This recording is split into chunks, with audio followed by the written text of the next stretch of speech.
Marc, est-ce que tu peux nous parler de la caravane amoureuse? Waouh! Caravane amoureuse,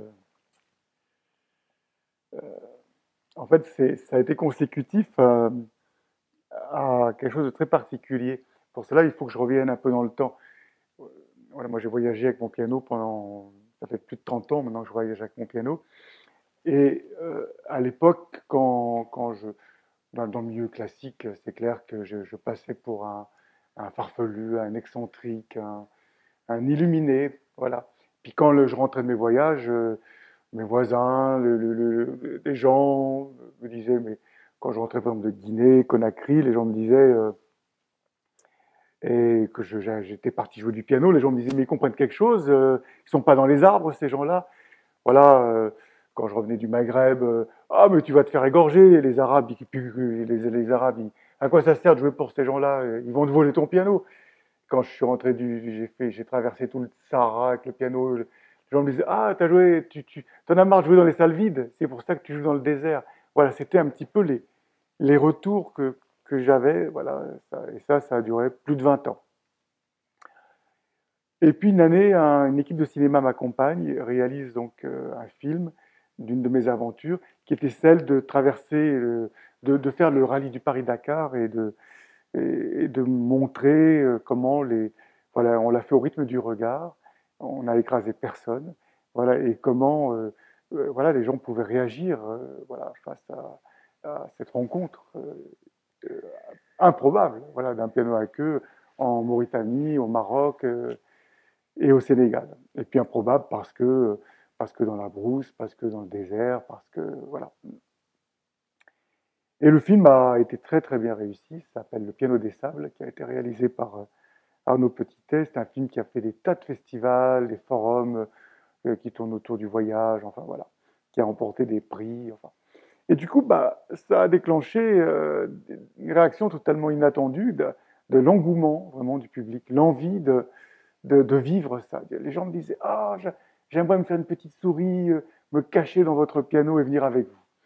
Voilà, et c'était récurrent, cette demande, l'envie de venir. Ce qui fait que, à force, je me suis dit, mais pourquoi ne pas exaucer ces personnes? Et donc, je suis allé voir le directeur de transport public à Bordeaux, la Citram, et je vais voir, je prends rendez-vous avec ce patron, et je lui dis, voilà, je veux emmener des gens avec moi pour dire je t'aime au monde, et je voudrais des autobus pour ça. Le gars me regarde avec des grands yeux comme ça, complètement ahuri, et il me dit, je me suis dit, il va me prendre pour un fou. Et il me dit, t'en veux combien? Et je lui dis, trois, c'est possible. Et le gars il me dit, je te les donne. Et là, il rajoute, ça sauvera pas le monde, mais ça lui fera du bien. Voilà, et il avait tout à fait raison. Voilà. Et donc en 25 ans, pas en 25 ans, ça fait 15 ans maintenant que la caravane existe, et on a conquis amoureusement à ce jour 28 pays, et ça a drainé, ça a amené pratiquement ouais, plus d'un demi-millier de caravaniers.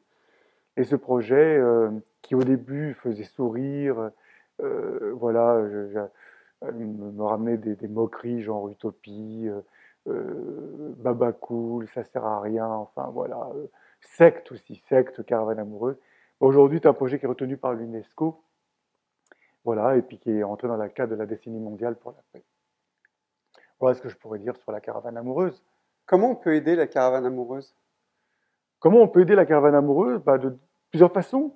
Soit ben, on peut faire un don à l'association, le Petit Chemin.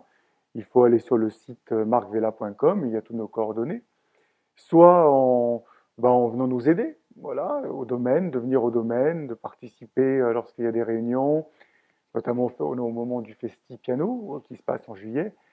Tout ça, en fait, c'est quelque chose qui s'intrique, voilà, parce que le Festipiano rassemble des artistes, rassemble un public, rassemble des sensibilités qui finalement, je dirais, euh, euh, comment, affinité se retrouvent et ça résonne, voilà, et c'est ça qui est super. Voilà, donc voilà, on peut aider la caravane amoureuse de cette façon-là.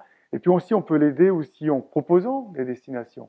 Voilà, parce que moi, c'est jamais moi qui choisis une destination comme ça en disant, tiens, j'ai envie de visiter. le Népal et voilà. Non, non, toutes ces destinations, ces 28 pays, ça a été des demandes depuis le début. Voilà, par exemple, chez les Amérindiens en Amérique du Nord, au Canada, ça a été deux associations qui nous ont appelés, qui m'ont envoyé des mails pour me demander si, voilà, on voulait rencontrer les Amérindiens et faire connaître la philosophie amérindienne. Les peuples premiers en Éthiopie, c'est une ONG qui nous a demandé. Voilà, pour le Tibet, ben, ça a été deux associations qui s'occupent des réfugiés tibétains, etc., etc. Là, le prochain voyage au Sénégal, qui va se faire en février 2019, c'est en fait un ancien ministre, Haïdar, qui nous demande, avec Biophilia, Karine Fakori, qui s'occupe de l'environnement et de la protection vraiment des forêts de ce pays qui aujourd'hui est dévasté par les intérêts et les lobbies. Merci beaucoup, Marc. Voilà, puis ce que je peux dire, c'est que la caravane amoureuse, qui au départ était un peu l'invasion amoureuse d'un pays en adoptant la stratégie de la guérilla des bisous, ce qui est toujours vrai, l'idée c'est aussi à travers le film, parce que le piano va générer des rencontres, hein, c'est un sésame, je dirais que c'est un cheval de Troie, le piano. Voilà, et donc on va vraiment pénétrer des endroits, des villes, des lieux. Le piano nous permet d'entrer là où on ne serait jamais invité. Voilà. Et du coup, bah, avec des caméras, ça nous permet de découvrir des gens exceptionnels, des gens qui font des choses pour le monde, qui ont cette autre conscience, qui ont ce respect de l'environnement, de l'humain, une autre médecine, une autre agriculture. C'est aussi de montrer que, justement, cette nouvelle conscience n'est pas une affaire d'illuminés, n'est pas une mode sociétale, mais que c'est vraiment un vrai brasier, voilà, qui couvre partout sur toute la planète. Merci beaucoup.